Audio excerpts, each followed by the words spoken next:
Dans toute activité, pour progresser, pour devenir meilleur, il faut accepter d'échouer très souvent. Ouais.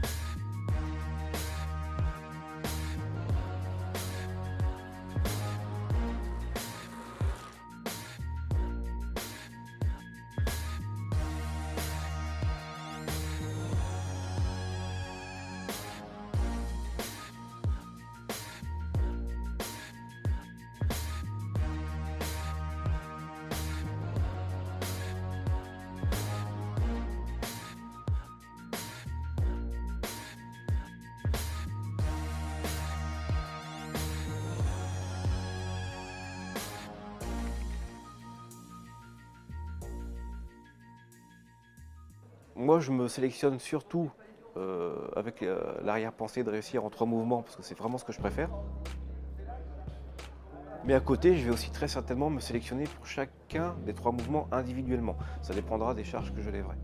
On est là pour gagner, on n'est pas là pour venir manger un sandwich avec les copains, mais au-delà de ça, voilà, tout le monde partage son expérience, ses faiblesses, la manière dont on s'entraîne, les choses que l'on pourrait améliorer, les dernières tendances d'entraînement.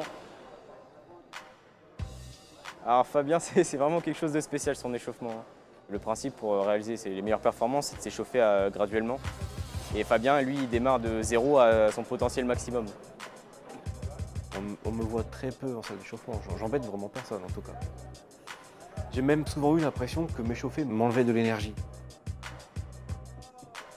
Moi, Fabien, on était dans la même catégorie il y a quelques années. On était donc concurrents, mais on a toujours été concurrents et potes parce que voilà, on s'est toujours entraidés, poussés. C'était le premier à m'encourager alors qu'à certains moments je le battais, d'autres moments il m'a battu. Malgré ses performances hors normes, Fabien il est toujours il n'est jamais content de lui-même. Il fait toujours son autocritique assez régulièrement. Et c'est un monstre de travail et un monstre d'abnégation.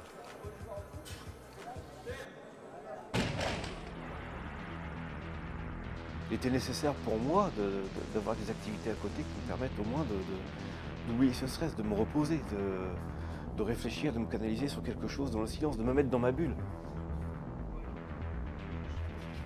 Mon record pour celui-là, je crois que c'est 57 secondes. Celui-ci, 45 minutes. J'ai dû prendre, je sais plus, 2 heures la première fois quand j'ai trouvé comment il fallait le faire et puis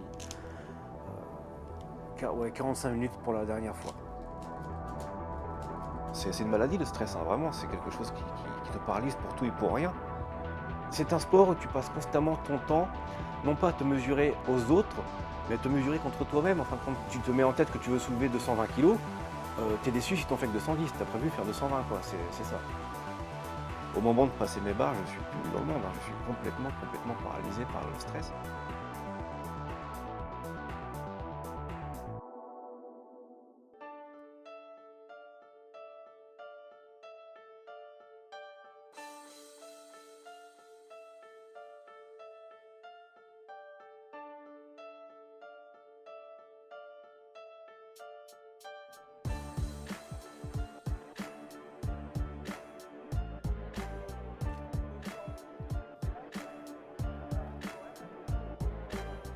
Je devais faire un total de 550 kg pour me sélectionner, j'ai fait 650. Mais je suis surpris de ce que j'ai fait aujourd'hui, je ne pensais pas que je réussirais une barre à 220, 160 et la 270 qu'a lâché, mais au moins 260 au soulevé de terre, c'est quand même déjà pas mal. Je ne pensais pas les faire d'origine. 270, c'est une barre que j'ai très peu, voire jamais ratée. Alors là, qu'elle est ratée une fois, ça va, ça passe, mais ça ne passera pas la deuxième fois. Moi, j'ai envie de continuer sur la lancée. Hein. Il est presque interdit pour moi de m'arrêter là. Quand je sais que maintenant, il y a France, certes, mais que l'année prochaine, il y a un monde chez nous, ouais, non, j'ai pas envie de lâcher, c'est sûr.